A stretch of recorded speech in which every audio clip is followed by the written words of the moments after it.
All right, good afternoon. I'm Steve Imbarlina. I am as in Mary, B as in boy, Arlina, and I'm Assistant Chief of Allegheny County Emergency Services. As I think all of you already know, this past Saturday morning at about 6:02 in the morning, there was an accident on the Parkway West inbound.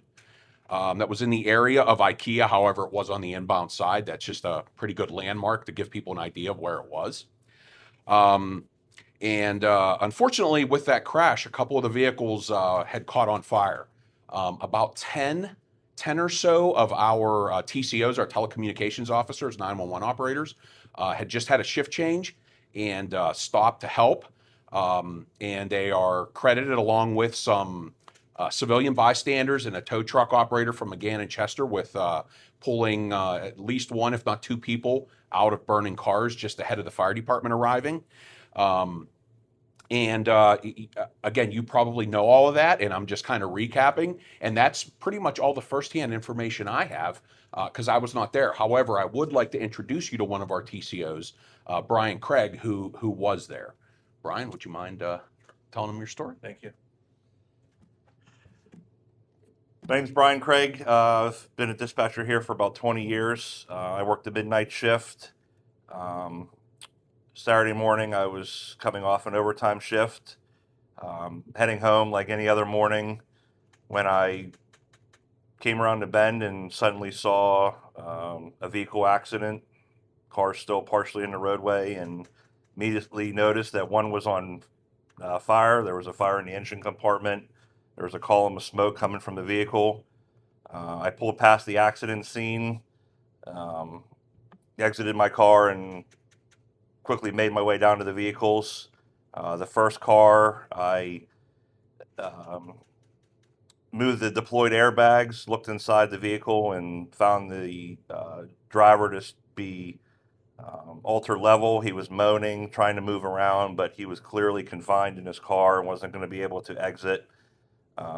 That vehicle had a small fire going in the engine, but not nearly as significant as the other vehicle a short distance down the road. So I proceeded down to that vehicle and found another passing motorist that had stopped. He joined me right at the driver door, and we both found the driver door to be locked. We tried to break the window of the vehicle with just our hand or elbow, but due to the type of glass, it wasn't breaking. I then ran back to my truck. I grabbed a tire iron and a claw hammer from my toolbox, and upon coming back down to the vehicle, we were able to eventually smash out the window, reach inside, pull the door handle, which unlocked the car, which gave us access to the driver, who was totally, he was awake but totally incoherent. We attempted to remove his seatbelt without any success, so we were able to get him partially out of the car as the fire kept growing. We could feel the heat getting more intense as we were working to get him out. Um, Eventually, we were to the point where he was stuck because of the seatbelt.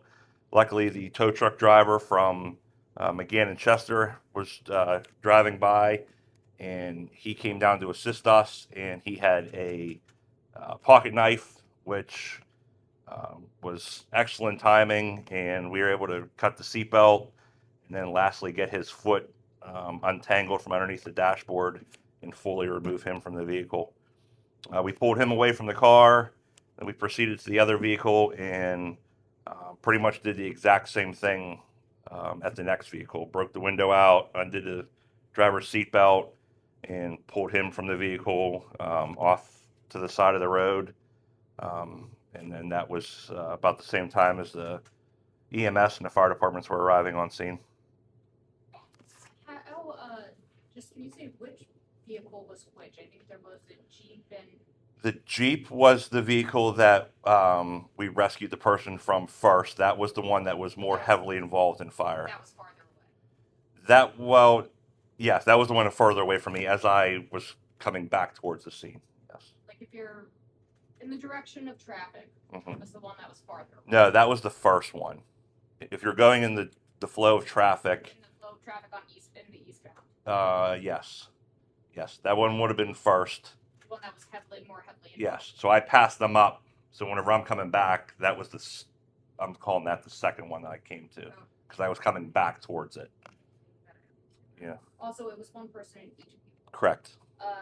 And do you know, was there at all a wrong way driver that caused this, or was one of them a wrong way driver? I can't know for sure, but that's what was suspected. Okay. But with one of those vehicles, it was only 2 cars. We'll leave it at that, I think. Yeah. Is I it can't released confirm to any of that. local police? Can you say why stop? What was it about stopping? From being in public safety, I'm a former police officer and a fireman. It was almost just a natural reaction from being in emergency services for over 20 years. That's just, I think, what I would hope everybody would do that had the confidence and the training and the experience to stop and help somebody.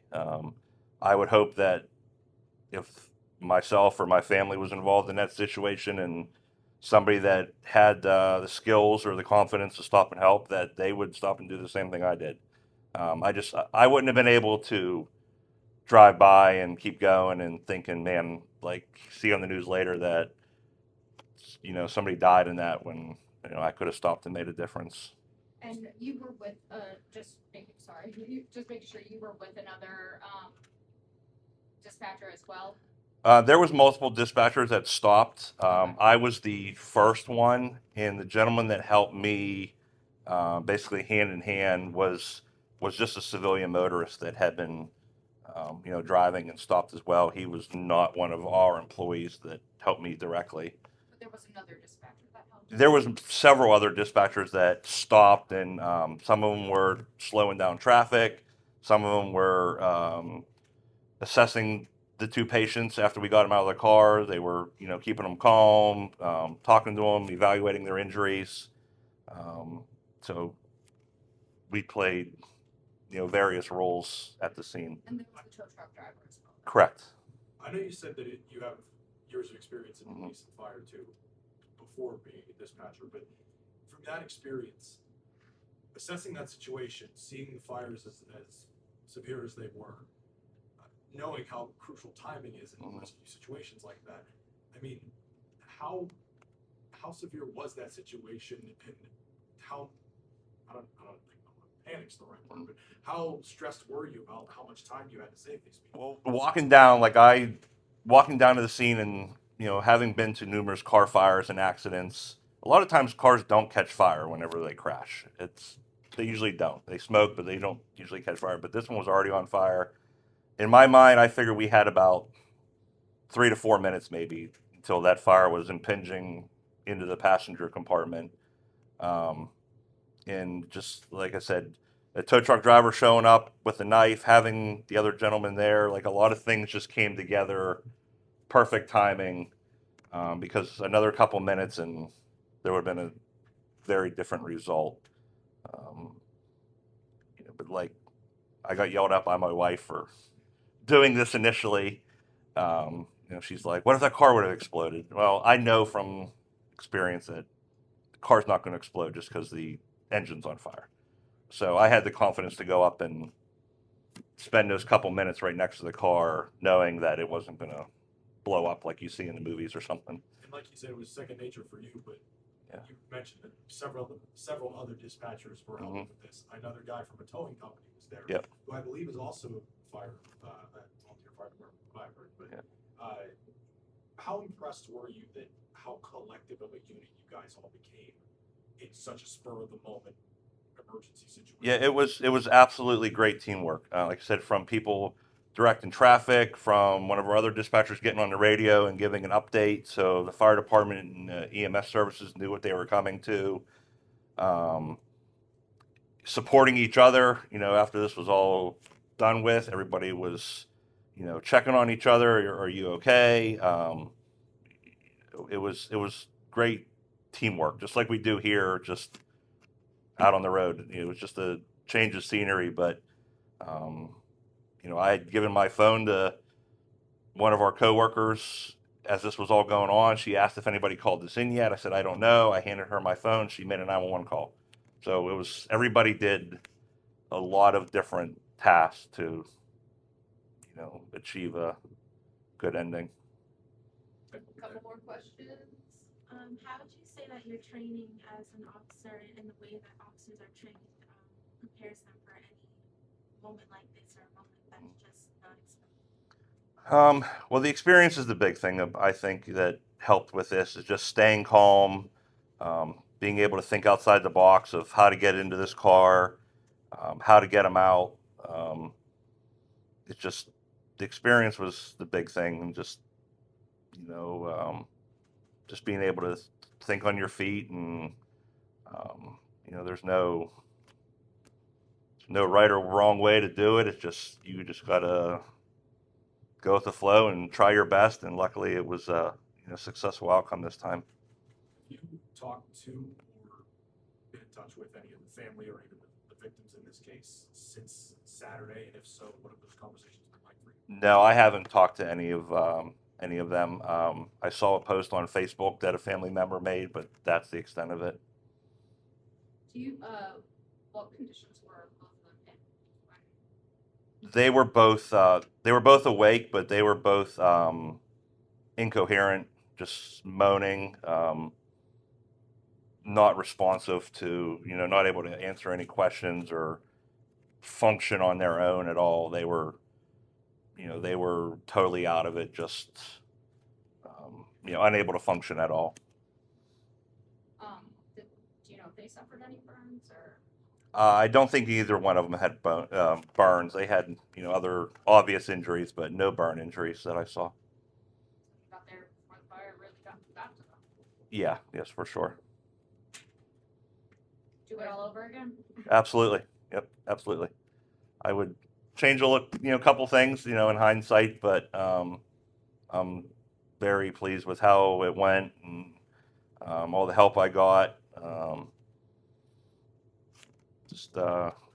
would absolutely do it again in a heartbeat. You guys got any questions? Chief will closing remarks and close us out. Okay, thank you. So again, we're very proud to share this story. We're very proud of the actions of our employees that morning, and doing the right thing, having the confidence to do that, and it's just an extension of their mission. Their mission is to provide care to people every single day. They do it in a little different way through phone lines and radios to send responders when they found themselves in a situation that they had to act. And many of them do come with experience from the response community. So again, as one of the chiefs here, this is one of those proud moments where the outcome is exactly what we hoped it would be. You're not able to say if it was more than 2 cars at all, or it was definitely only. Yeah, that's more of an investigative matter. That falls to the state police. We're not an investigatory agency as far as that goes. I know you said a lot of your dispatchers have some background experience in first response, but as a dispatcher, do they have trainings in situations like this, or is this just them having to act on their feet? Yeah. So to be totally truthful with you, I've never been a dispatcher. I came from the other side of the house. Perhaps Brian, do you get training on acting on something that you find, or did you base this all on your own personal experience, past experience? I don't want to reword your question for you. No, that's, yeah. I think there is some training that we receive from the instructions that we would give somebody that dialed 911. We have written instructions that we read off to them, so people may remember some of those, instructions and put them into play for themselves out on the road. But very minimal training. There's certainly nothing that trained on, how car fires evolve or how to enter cars. I mean, nothing to that extent at all. That was the extent of my question. And then one more question for Chief, if I could. I feel like a lot of times the unsung heroes of a lot of responses are the dispatchers. You hear about responding officers and everything. How much can you talk about and love the fact that you're able to highlight your dispatchers in a situation like this, not just for what they do every day, but what they did this time? Yeah, absolutely. So, yeah, you kind of hit the nail on the head there, right? I mean, any opportunity, these folks sometimes are overlooked. And I don't mean that that's intentional or malicious or anything. It's just, they're kind of the gateway to that emergency response. And at some point, they disconnect that phone line with the caller, right? So, they're kind of at that point, okay, now the real work begins. But the real work begins with that 911 call. Absolutely, getting the right help to the right place at the right time is absolutely crucial. So we were very happy to put this together and kind of highlight this. So. Even had you, I know you said several, like, you have a number of how many of your dispatchers were a part of this? Did you say 10? It was around 10. We just went through. Actually, Brian helped us go through. Gave us who he remembered. Could we have missed someone? Yeah, and that's why we don't want to put out all the names yet until we're sure that we have everyone who did stop that morning, regardless if their role was a role like Brian took, a very active role, or even just being with people until the medics arrived. All of that is important, and all of that is part of the process. They just all just happen to be driving the same way. Shift change. No, but not everybody's driving. Oh, yeah. So that was just- Right place at the right Oh, yep. time. Okay. You guys good? All righty. Thank you. Anything?